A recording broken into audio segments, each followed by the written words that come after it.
कितनी सारी ऐसी चीज़ें हो जाती है ना जो हम भूल जाते हैं अपने घर को ऑर्गेनाइज करते टाइम, यानी कि क्लीन करते टाइम। कितनी सारी ऐसी चीज़ें होती हैं, फिर याद आएगा सोते या रेस्ट करते टाइम, अरे अरे मेरा ये गंदा पड़ा है, मैंने ये साफ़ नहीं कर पाया है। आज मैं अपनी छोटी छोटी सी चीज़ें क्लीन करने जा रही थी, जो कि बहुत ज़रूरी है क्लीन करना। और ये देखो मेरी हालत, ऐसी गर्मी में वैसे मन तो नहीं करता है काम करने का, बट अगर काम नहीं करेंगे तो घर ऐसा हो जाएगा कि फिर घर की भी कंडीशन इस तरह की हो जाएगी। तो सोच सकते हैं, क्योंकि इस टाइम ना तो एसी चल रहा है ना ये फैन चल रहा है, क्योंकि फिर वो मैं जब बोलूँगी तो आपको आवाज़ बहुत ज़्यादा आएगी। तो वीडियो बनाने में बहुत ज़्यादा मेहनत लगती है पहली बात तो, और बहुत सारा टाइम भी लगता है।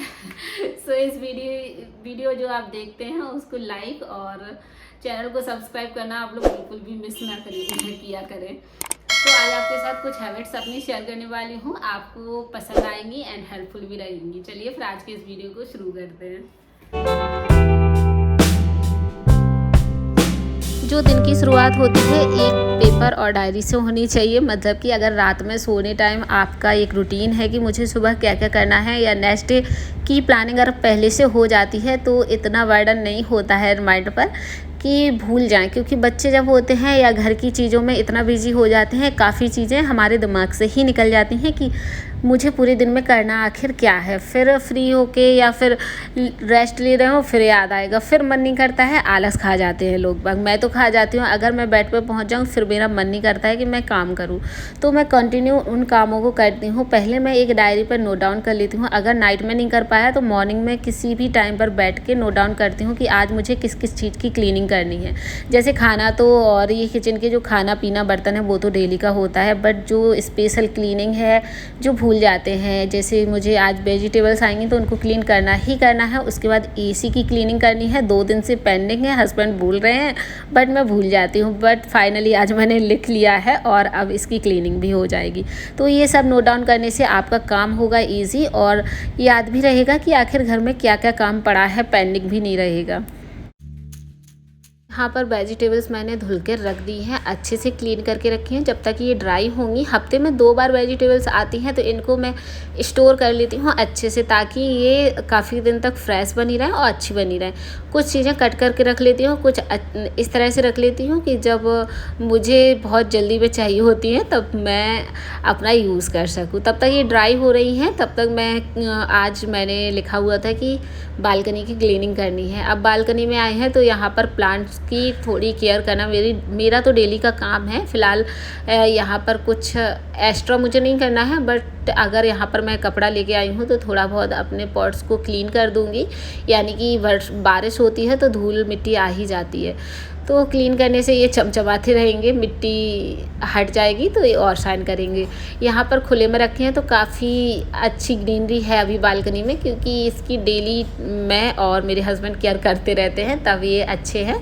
इंडोर प्लांट्स काफ़ी हद तक मेरे ख़राब हो गए हैं क्योंकि अंदर नहीं आती है बिल्कुल धूप, बट ये अभी अच्छे हैं। तो ये सब बालकनी में आए तो अच्छे से कर लिए मैंने क्लीन। और मेन आज जो टारगेट था डीप क्लीनिंग का नहीं था, बट जो यहाँ मेरे पास कांच की ग्रिल लगी हुई है वो काफ़ी गंदी हो जाती है बारिश की प्रॉब्लम से। बारिश आती है तो मिट्टी गमलों की उस पर चली जाती है। तो बस आज का मोटिव था इसको क्लीन करना।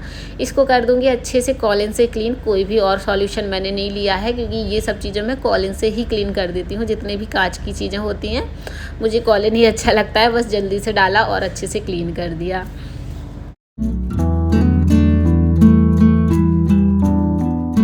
आज का जो क्लीनिंग टारगेट है वो ओनली 30 मिनट्स का है, तो 30 मिनट्स में ये सारा मेरा हो गया है, मतलब हो ही जाएगा। जब मैं वॉइस ओवर कर रही हूँ जब मुझे पता है हो गया, तब तक मुझे वहाँ पर अप्रोक्स 5 मिनट ही लगे होंगे, 5-10 मिनट, और सारा बालकनी में क्लीन कर आई हूँ। यहाँ पर जब तक सब्जियाँ भी ड्राई हो गई हैं तो इनको जार्स में रख दूँगी। जैसे कि धनिया है, उसको अभी गर्मियाँ हैं तो कट करके नहीं रखती हूँ, वैसे मैं कट करके ही रख देती थी, बट अभी ऐसे ही रख रही हूँ टिश्यू पेपर के अंदर, तो ये काफ़ी टाइम तक फ्रेश बनी रहेंगी। इसी तरह से मिर्चियों को तोड़कर और एक कंटेनर में स्टोर कर लेती हूँ ताकि ये भी काफ़ी लंबे समय तक चल जाएं।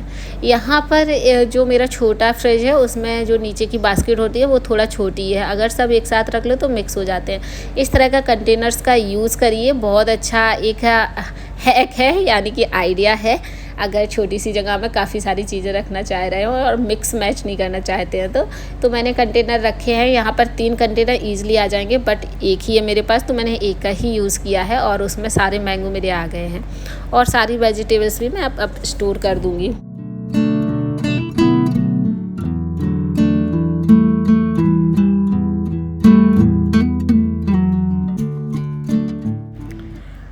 अगर दूध में उफान आ जाता है और दूध सारा फैल जाता है आपका, तो आप यहाँ पर कोई हैक ट्राई मत करिएगा। बस अपना एक मोबाइल में या वॉच में टाइमिंग फिक्स कर लीजिए और थोड़ा सा उस पर ध्यान दीजिए, तो आपका बॉयलिंग दूध कभी भी नहीं फैलेगा। छोटी छोटी चीज़ों को क्लीन करने का बहुत ज़्यादा ध्यान देना पड़ता है। यहाँ एसी 2 दिन से ऐसे ही, मतलब रात में याद आता है जब हस्बैंड आते हैं, तब वो बोलते हैं इसकी थोड़ी कम हवा आ रही है और इसको क्लीन नहीं किया था, क्योंकि उनको भी टाइम नहीं मिलता है, वरना वो ही कर देते हैं ये सारे काम। तो जब मैंने लिख रखा था तो मैंने बहुत अच्छे से इसको फिर याद रहा और ये इसकी क्लीनिंग हो गई है। अंदर काफ़ी डस्ट हो गई है, क्योंकि स्टार्टिंग में इसकी सर्विस हुई थी, बट अभी करवानी है फ़िलहाल। और इस तरह के ब्रशेस ले लो, जो यानी कि टूथ ब्रश हुआ या मेहंदी डालने वाला ब्रश, या फिर एक जो होता है पेंट ब्रश, इसकी हेल्प से ईज़िली क्लीनिंग हो जाती है और आपका एसी एकदम साफ़ हो जाएगा। अपने आप ही घर पे सर्विस करवाने की कोई ज़रूरत नहीं है। आज मैं अपनी चेस्ट ऑफ ड्रॉअर को ऑर्गेनाइज़ करके भी बताती हूँ कि मैंने उसको किस तरह से ऑर्गेनाइज़ कर रखा है। कुछ आइडियाज़ भी आपको दूँगी। तो ये कुछ दिन से क्लीन नहीं हुई थी, तो इसको क्लीन करना था। तो बास्केट मेरी क्लीन थी, बट ऊपर काफ़ी धूल आ गई थी। इसको क्लीन करके धूप में सुखा दिया है। अब इसमें चीज़ें कर रही हूँ ऑर्गेनाइज़। तो ऑर्गेनाइज़ करने के बाद मैं आपके साथ शेयर करती हूँ क्या क्या मैंने कैसे रखा है। तो ये रही मेरी बड़ी सी चेस्ट ऑफ ड्रॉअर। मेरे पास 3 हैं, यानी कि एक बड़ी, एक छोटी, एक उससे भी छोटी, जो ड्रेसिंग एरिया में मैं इस्तेमाल करती हूँ। यहाँ पर ऊपर काफ़ी स्पेस होता है, तो एक रखा हुआ है पीछे होल्डर, जिसमें कि सारे पेंट ब्रशेस हैं। आगे मेरी DIY बोटल्स हैं और इसमें वो सारी चीज़ें रखी हुई हैं जो क्राफ्ट में मुझे काम आती हैं, जो DIY मैं करती हूँ। उसके अलावा कुछ बोटल्स हैं जो अभी ख़राब हो गई हैं, मतलब काफ़ी टाइम से बनी रखी हैं, कुछ अच्छी हैं अभी। फर्स्ट ड्रॉअर में मेरा आर्ट एंड क्राफ्ट का सामान होता है सारा, जैसे कि कलर हुए, पेंट ब्रश हुए, ग्लू गन हुआ, मतलब जितने भी ये चीज़ें होती हैं। एंड सेकंड में भी वही आर्ट एंड क्राफ्ट का होता है, टेप वगैरह और लेसेस में कुछ इस तरह से बास्केट में डाल रखी हैं और सारी रिबन से लगा रखी हैं, ताकि वो सिक्योर बनी रहें और जब भी चाहिए हो तो सामने हो। सो इस तरह बड़ी सी बास्केट होती है, तो उसको पार्टीशन करने के लिए मैंने कुछ मिठाई के कंटेनर्स, कुछ बास्केट एक्स्ट्रा थी वो रखी हुई हैं। यहाँ पर कुछ मोबाइल्स कवर का यूज़ किया है, जहाँ पर सारे स्टेपलर या मेरा एक होल्डर रखा हुआ है, और इस तरह की छोटी छोटी डिब्बियों में मैंने स्टेपल्स रखे हुए हैं, जो अच्छे से ऑर्गेनाइज भी रहते हैं और जब भी चाहिए हो यहाँ वहाँ नहीं ढूंढना पड़ता है, एक ही जगह पर रहती हैं। बास्केट काफ़ी काम की हैं।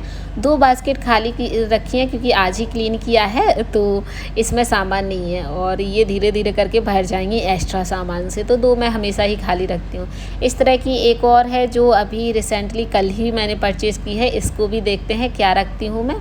और एक छोटी है जिसमें सारी मेकअप की चीज़ें रखी होती हैं, तो इसको भी मैं कभी शेयर करूँगी।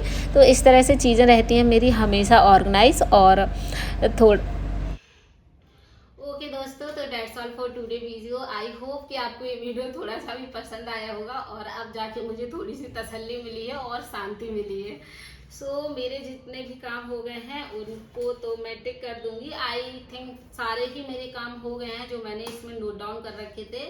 अब आधा घंटा 30 मिनट्स में ये सारे काम हो गए हैं। बहुत ज़्यादा टाइम नहीं लगा है, बट गर्मियों के मौसम में वही टाइम बहुत ज़्यादा लगता है। तो मैं काम को कुछ इस तरह से करती हूँ ना कि अगर एक काम कर लिया बट फ्री नहीं बैठे हैं, तो ये काम मेरे जल्दी हो जाते हैं। और अब 1 बज गया, 1 बजने वाला है, I mean 12:30 बज गए। रित्या को लेते लेते मुझे 1 बज जाएगा। अब इसके बाद 1 बजे के बाद मेरे पास पूरा खाली टाइम रहता है 4 बजे तक, जब मैं रेस्ट कर सकती हूँ। तो मैं जल्दी जल्दी काम निपटा के, और घर भी मेरा अच्छे से ऑर्गेनाइज रहता है और मुझे फिर अब प्रेशर या टेंशन नहीं रहेगी कि काम ये पड़ा है। सो चलिए, अगर आपको ये वीडियो पसंद आया हो तो जल्दी से लाइक कर लीजिए और चैनल को कर दीजिए सब्सक्राइब, और अपने फैमिली फ्रेंड्स के साथ शेयर कर दीजिएगा, थोड़ी उन्हें भी हेल्प मिल जाए। चलिए, अब मिलते हैं आपसे नेक्स्ट वीडियो में। तब तक के लिए bye bye, tata and take care.